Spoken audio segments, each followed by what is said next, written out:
सुमरी पवन सुत पावन नामू अपने बस करी राखे रामू। अब वो कौन से राम की बात कर रहे हैं? रमता हुआ राम। रमता हुआ राम 10 इंद्रियों का रथ बना हुआ है। तो आपका ये शरीर दशरथ है, मन चंद्रमा है, आत्मा जो है स्वयं परमात्मा तत्व है, और जो सूर्य बताया है उसका तेज प्राणवायु के अंदर, अच्छा, प्रणव अक्षर में। वहां से जब सुमरन करोगे तो ऊर्जा बनेगी। प्रणव अक्षर यानी श्वास को आप रगड़ोगे, लंबी लंबी श्वास लोगे, प्राणायाम करोगे तो आपको ऊर्जा बनेगी। और आपकी जो बैक्टीरिया है नकारात्मक जो है, तो जो एंजाइम बने हैं खाने से, यानी पृथ्वी तत्व से, जल से, अग्नि से, वायु से, जो भी आया है खाने पीने में या क्रिया करने में, उससे आपकी क्षति जो हो रही है वो वापस पुष्ट हो जाएगी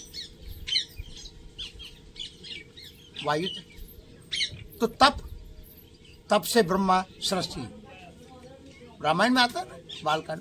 तब से ब्रह्मा सृष्टि करता है। तो ब्रह्मा कौन है? माता पिता। माता पिता, और आपका शरीर ब्रह्मा है, वो उनसे मिला है तो भेद ही नहीं। अब आपको ब्रह्मा ही है, उनको तो स्मरण करना ही है। धन्य है माता पिता को जिनसे हमें सामग्री मिली। तो ब्रह्म है ना, माता पिता ही है। अब इस ब्रह्म से पार ब्रह्म को जानना है। अब इसमें इसीलिए मिला है। अब वो बिना माता पिता अच्छी बात है, बाकी माता पिता आपको यहाँ तक का ज्ञान देंगे, बेटा अच्छो खाइए, अच्छो कमाइए, बढ़िया धर्म के काम करिए, बहुत अच्छी शिक्षा देगा। पर कोई बिरला होगा कि तू बेटा सत्य को जहाँ तेरे पिता ने हाथ नहीं लगाया, जिस चीज को तेरे दादा पूर्वज नहीं जान सके, उस सत्य को पहचानना और सत्य में हाथ लगाना। बिल्कुल सही है। उसकी बात नहीं करते वो, क्योंकि उनको विचारों के कहते जरूर है। वो शब्द की चोट सतगुरु देगा और स्वाध्याय देगा। में भाव सोई गुरु नित बंदिए शब्द बतावे दाव। गुरु मेरे सब ही बड़े अपनी अपनी ठौर, और शब्द विवेकी पार की सो माथे की मोर।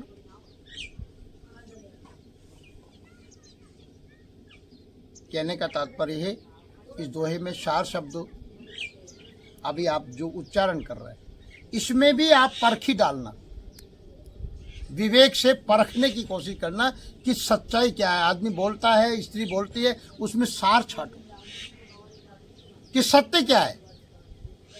100 शब्द में से सत्य जरूर होगा एक शब्द। आदमी बाकी मनगढ़ंत भावता अपने विचारों को तरंगे, तो उस परखी डालो। पारख का मतलब होता है, गुरुमत सिद्धांत में पारख होती है विवेक रूपी परखी ज्ञान दृष्टि से परखो से।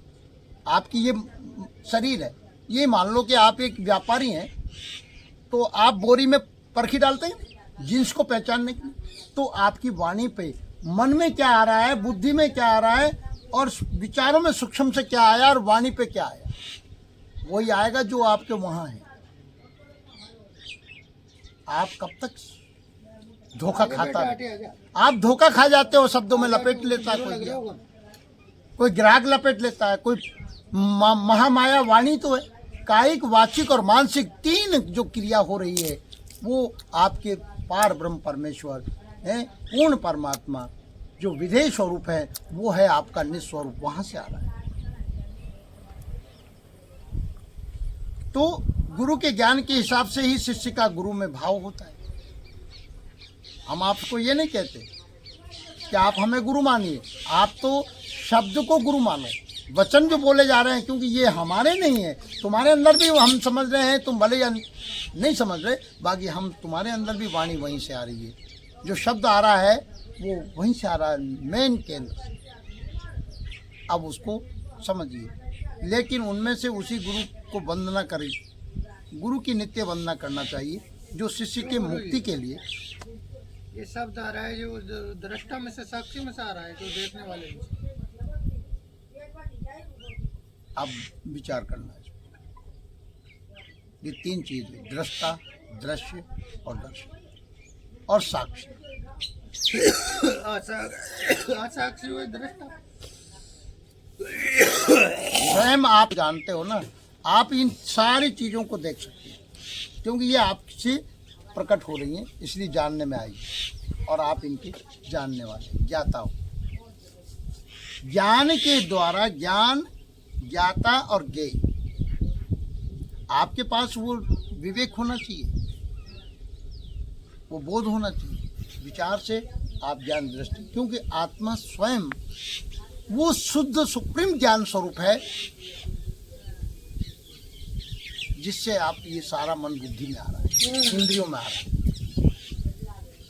जरा विचार करो, आपका जब भी आपको ये लग रहा है कि मैं शरीर हूँ, है लग रहा है ना, आँख नाक कान है, मन बुद्धि चित्त में जो आ रहा है वो है। जरा विचार करके देखिए, थोड़ी देर के लिए कल्पना करो, विचार करो, भाव करो कि ये शरीर ये पड़ा हुआ है, डेथ बॉडी है। और नहीं मानो तो कोई डेथ बॉडी को देख लो, उसमें सारे रहते हैं, बाकी उसमें से सूक्ष्म निकल गया चेतन, जिससे ही चेतना थी। फिर उसमें आँख भी है, कान भी है, नाक भी है, सारे अंग है ना, पांचों तत्व भी उसमें मौजूद हैं। फिर वो क्रिया क्यों नहीं कर रहे? क्रिया हो रही है उसमें, पर वो क्रिया उसको सड़ाने की हो रही है। मृत शरीर में, मृत शरीर में भी क्रिया हो रही है, ब्रह्म में भी क्रिया हो रही है। ब्रह्म है, उस प्रकृति में क्रिया हो रही है, और ब्रह्म में, उसमें भी ब्रह्म है, उसमें भी ब्रह्म है। ब्रह्म जो का त्यों है, हाँ। बाकी वो पार ब्रह्म चेतन निकल गया, वो अलग हट गया, वो चेतन कहीं गया नहीं है, वो सारा यही है। पर अब इसमें सड़ना गलना चालू हो गया है। अगर तुमको कोई जगाने वाला मिल जाए तो आप अपनी पांचों तत्व को अपने आहार से, वायु से कमांड कर सकते हैं। सही बात है। आपको अंदर का विज्ञान, सुमरन का, ध्यान का, योग का, आहार विहार का हो, तो आप पांचों तत्व को आपने ही निर्माण किया है। माँ के गर्भ में माँ ने खाया, माँ ने आहार लिया, और वो रस बनकर के नाल से आपके आया, तो कौन खा रहा है? ये नाभि के अंदर से था, ये दत्तात्रेय, ये नाभि, ये द्वादश कमल है, ये यहाँ 10 पंखुड़ी का कमल है, हृदय में 12 है, और यहाँ कबीर ने 10 बताया, कोई ने इसको अष्टकमल बोल देते, पर दत्तात्रेय ये 12वां है। तो यहाँ नालू जो काटा जाता है, इसका संबंध माँ की नाभि से है। इसलिए आपको विष्णु का मतलब है भरण पोषण। विष्णु मतलब यानी एक एक छोटे अणु से अणु को, वो नाभि में से नाल चली, हाँ वो है ना, ब्रह्मा है, वो उसमें जुड़ गई बिंद में, हाँ, और उसी में से बता रखी है। उसी में भी नाभि में जुड़ी। आध्यात्मिक में जो विष्णु की नाभि से है, तो विष्णु कौन है? भरण पोषण करने वाला कौन है आपको? उस माँ के अंदर ही ब्रह्मा है? माँ नहीं तो माँ को पता नहीं है कि हमारे शरीर की क्या रचना है, और अंदर नाभि के अंदर क्या है, ब्रह्मा और सावित्री जो है तो यहाँ बता दिए, और स्वादिष्ठान के स्थान पर, और अधिष्ठान 4 पंखुड़ी का कमल बता दिया है।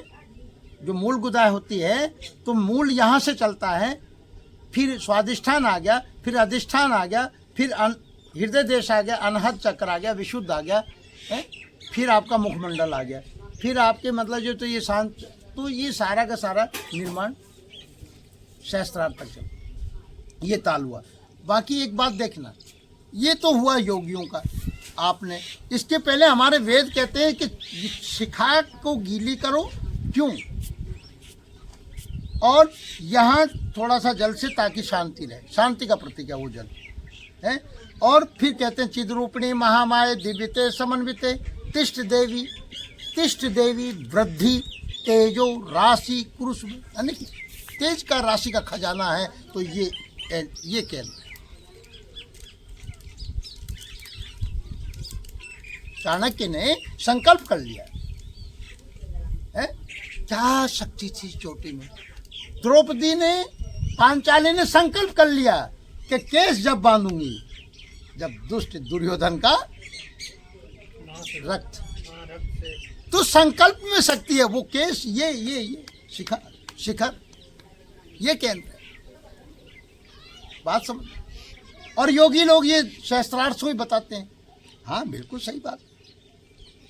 इसको पश्चिम खिड़की भी कहा है। तो देही को सदगुरु कहे तो उसका धुंधला ज्ञान है। अगर देह को तुम सतगुरु कहते हो, सत्य वो है जो आपका निस्वरूप आत्मा है, जिसको अग्नि जला नहीं सकती, गीता कहती, वायु उड़ा नहीं सकती। आप उसको निस्वरूप कह दो, आत्मा कह दो। सत्य वो है जो कभी नाश नहीं होता, यथार्थ सत्य। आध्यात्मिक उपलब्धि में वैराग्य का होना अथवा आसक्ति का त्याग पहली शर्त है। आसक्ति का त्याग पहली शर्त है, इससे ही होता है। आध्यात्मिक उपलब्धि में जो वैराग्य तो होता है आपको, राग द्वेष से, काम क्रोध से कौन चाहेगा, पर आदमी आदत है उसी को पकड़ रहा। इनसे विरक्ति, अरे यार क्रोध क्यों आया, प्रायश्चित करना पड़े उसकी वृत्ति को। चित्त के अंदर मानसिक जो वृत्ति है, स्वभाव बन गया, आदत बन गई। आपको इनसे विकारों से, किसी का हित तो हो, वाणी अच्छा बोले, कम से कम कल्याण। तो आसक्ति आत्मज्ञान से मुक्ति होती है, जो जीव की सर्वोपरि स्थिति है। आसक्ति का जनक के 3 प्रश्नों का समाधान महाराज गुरु अष्टावक्र ने 3 वाक्यों में कर दिया। उपदेश सुनते सुनते ही जनक को वही आत्म अनुभूति वहीं पर बैठे बैठे, जैसे आप बैठे और हम बैठे, एक पल में उनके समाधान हुआ। थोड़े से समय में उनको आत्मज्ञान हो गया, मतलब चर्चा से। महाराज जनक को वही आत्मानुभूति हो गई, कहीं जाना नहीं। जब भी होगा आत्मानुभूति एक पल में ही होगी। आप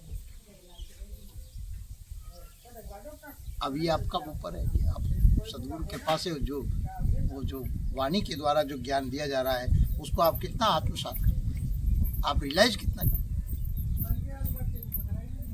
यानी आपकी जो संदेह है, ज्ञान, मुक्ति और वैराग प्रश्नों का समाधान 3 वाक्यों में कर दिया उन्होंने। और सुनते सुनते ही महाराज जनक को तुरंत बैठे बैठे ही आत्मानुभूति। कैसा अनूठा वक्तव्य रहा होगा। जनक की कितनी पात्रता रही होगी, पात्र के ऊपर डिपेंड करता है। आपकी तड़प कितनी है, आपके विकार कितने, मतलब ये तो आपने अपने आप को भीतर से खाली कर रखा है। आप ये तो पात्र के ऊपर डिपेंड। अगर पात्र अगर अच्छा है, आप कोई पात्र